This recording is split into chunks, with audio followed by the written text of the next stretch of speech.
우리가 지치지 않고 뭔가를 한다라는 게 뭐 쉬울 것 같지만 절대 쉬운 일이 아닙니다. 하나씩 둘씩 차근차근 뭔가를 이뤄 나간다라는 건 정말로 대단한 일입니다. 아주 멋지고 아주 훌륭하고 아주 거창한 일을 하는 사람들이 세상에 많은 것 같지만 실제로는요 아닙니다. 우리가 역사에서는 승자들만 기억하지만 기억되지 못하는 모습이 많은 엑스트라들이 있었기 때문에 전쟁이 승리하고 또 우리의 역사가 이제 전진하는 겁니다. 절대로 쉽게 만만하게 생각하는 건 좋은 일이 아님을 말씀드립니다. 그리고 되게 서글픈 얘기, 불편한 진실은 뭐냐, 우리가 세상의 주인공이 아니라는 겁니다. 우리가 세상의 주인공인 것처럼 착각할 때 인생에 문제가 생기는 겁니다. 우리는 절대로 주인공이 아니다, 엑스트라다라는 걸 인정해야 되겠습니다. 우리가 엑스트라임을 인정하고 받아들일 때 우리가 이제 그 다음 뭘 할 수 있을지, 뭘 해야 되는지가 이제 정해지는 것 같습니다. 우리가 주인공이 아니라는 걸 알 때부터, 그때부터 이제 현실을 냉정하게 바라보고 우리가 뭘 하면 되는지를 이제 따져보게 된다라는 겁니다. 우리가 살아가는 삶이 생각하고 다르게 흘러갈 수 있다라는 것도 받아들여야죠. 인정해야죠. 그러다 보면 이제 민낯들이 드러나기 시작하는 겁니다. 불편한 것들. 내가 노력한다고 해서 되는 것, 안 되는 것들도 이제 구분하게 되고, 내가 발버둥 치고 노력해도 안 되는 게 있으면 어떻게 해야 되겠습니까? 포기해야죠. 내가 해도 안 되는 것들을 계속 붙들고 있는 건 뭡니까? 어리석은 한심한 거죠. 물론 그것도 참 씁쓸한 얘기지만 직접 온몸으로 다 겪어보고 두드려 맞아보고 난 다음에 그걸 하면 안 되는구나 라고 느끼는 사람도 있고, 어떤 이들은 남들의 실수, 실패를 보면서 그걸 바로 깨우치고 난 저거 하면 안 되겠구나 하고 안 하는 사람도 있습니다. 하지만 어쩌겠습니까? 각양각색이고, 또 그걸 깨닫는 게 말로만 해서는 안 된다라는 걸 또 인정해야죠. 받아들여야죠. 우리가 살아가는 삶이 참 생각처럼 흘러가지 않는 경우가 많은데 그걸 어떻게 하겠냐라는 겁니까? 누가 누구에게 강요할 수 있는 것도 아니고 받아들여야죠. 참 세상 사는 게 그렇더라는 겁니다. 우리가 살아가는 걸 어떻게 좀 생각하면 좋을지 잘 따져봐야죠. 수습하는 것도 필요하지만 또 우리가 살면서 잘 포기하는 것도 필요하다는 겁니다. 무조건 이건 내가 무조건 해야 되는 거다, 아니면 먹고 죽겠다, 이러면 안 된다라는 겁니다. 그것보다 차라리 유연하게 사는 게 필요하겠습니다. 때때로 내가 생각하고 내가 살려고 발버둥 치는 것들이 정말 그거 아니면 죽을 것 같다, 이런 생각이 들 때도 있죠. 하지만 그렇다고 진짜로 죽으면 안 되잖아요. 죽을 만큼 열심히 해야 된다라는 건 비유인 거지 진짜가 아니라는 거죠. 그래서 이 험난한 삶을 살아가는 데 있어서 또 잘 따져도 봐야 되는 거고, 잘 만들어 가야 되는 거고, 누가 뭐라고 해도 이 세상이 험악하고 잔인하고 무섭기 때문에 그래서 더욱더 조심하며 살아야 되는 거고요. 사는 게 참 별의별 생각들이 다 들죠.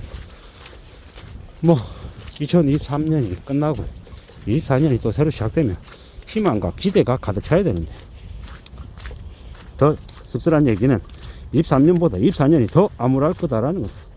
2024년이 더 경제가 심해질 거고 악화될 거고 더 살벌해질 것이다.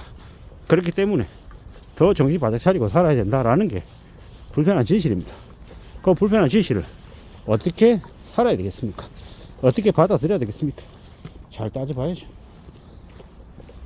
잘 헤아려야죠. 하나씩 둘씩 차근차근 뭔가를 만들어 가야 되는 거고, 다듬어야 되는 거고, 조심하는 거 말고는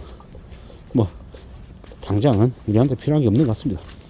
기다릴 줄 알고 조심하고 차근차근 뭔가를 다듬어 나가려고 애쓰는 게 그게 더욱더 필요한 것 같습니다.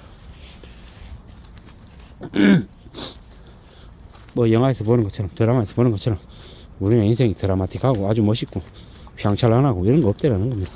그런 거 바라면 이제 화가, 이제 재앙이 우리에게 이제 내리는 거죠.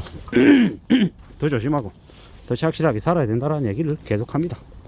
지루하죠. 재미없죠. 뻔하죠. 답답하죠. 근데 그게 우리의 현실입니다. 우리의 인생입니다. 그런 것들이 하나씩 둘씩 쌓여가고 무던해 보이고 뻔해 보이고 당연해 보이는데 그런 것들을 계속 해내면서 우리는 우리의 인생을 어제보다 조금 나아지게 만드는 겁니다. 누가 그러더라고요.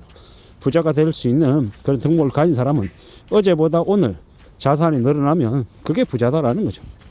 비록 지금 당장은 가진 돈이 좀 적고 좀 가난하게 살아도 시간이 지나면 지날수록 축적되면 자산이 늘어나고 경제적으로 좀 더 여유를 갖게 된다라는 겁니다. 그렇게 살아야겠습니다. 빚지고 허덕이고 빚을 이용해 가지고 뭐 레버리지 지랄이니 뭐니 하면서 부자 될 것처럼 헛꿈 꾸다가는 인생이 망가진다, 인생이 엉망된다 라는 걸 우리는 절대로 잊으면 안 되겠습니다. 세상 사는 게 무지하게 힘들다는 거, 빡빡하다라는 거 인정하고 받아들이고 내가 지금 이제 내 처지에서 어떻게 하면 좀 더 잘 살 수 있을까, 내가 잘 되기 위해서 나에게 필요한 게 뭘까, 이런 것들을 잘 따져봐야죠. 그리고 부지런히 움직여야죠. 한 걸음 두 걸음 앞으로 전진해야죠. 그렇게 전진하면서 애쓰고 살아갈 때 우리의 인생이 나아지더라는 겁니다. 애쓰면서 살아가자. 누가 뭐라고 해도 부지런히 축적하자 라는 이야기를 계속 하고 싶습니다. 누구한테? 내 자신에게. 그렇게 내가 좀 더 나아질 각오하고 애쓰고 또 움직이면 그러면 길이 열린다는 거 정말입니다. 길이 열릴 거라고 믿습니다. 그렇게 믿으면서 살아갈 작정입니다. 2024년이 좀 더 24년보다 더 어려울 거라는 거 인정해야 됩니다. 받아들여야 됩니다. 24년보다 25년이 더 힘들 거고요. 더 지옥이 펼쳐질 것이고 더 암울해지고 더 암담해진다라는 거. 이 무서운 일들이 계속해서 뻥뻥 터져 나갈 거다. 그렇기 때문에 더 마음 굳게 먹고 더 조심하고 더 애써야 된다라는 거, 집중해야 된다라는 거, 그런 걸 부지런히 명심하면서 살아가야 되겠습니다. 길이 얼어서 많이 이렇게 푸석푸석합니다. 이럴수록 어떻게 해야 되겠습니까? 좀 더 조심하면서 걸어야죠. 세상 무서운 줄 알아야 되고 조심하면서 걸어야 되고 그렇게 움직이다 보면 또 조금은 괜찮아지는 때도 오지 않을까라는 생각도 듭니다. 부지런히 살아가 보자고 말씀드리고 싶습니다. 한 걸음 두 걸음 걸어가다 보면 지금 당장은 조금 답답하고 힘들어도 또 웃으면서 내 스스로에게 고생했다라고 토닥토닥 그려줄 때도 온다라는 거죠. 그렇기 때문에 너무 절망하지 말자, 너무 포기하지 말자, 무던히 한 걸음 두 걸음 앞으로 나아가자 라고 내 자신에게 계속 얘기하고 있습니다. 그렇게 살면 괜찮아질 때도 옵니다. 5년 힘들어지고 5년 좋아지고 계속 반복한다고 하더라고요. 그걸 잊지 않고 살아가면서 우리의 일상을 잘 채워 나가야 될 것 같습니다. 이상입니다.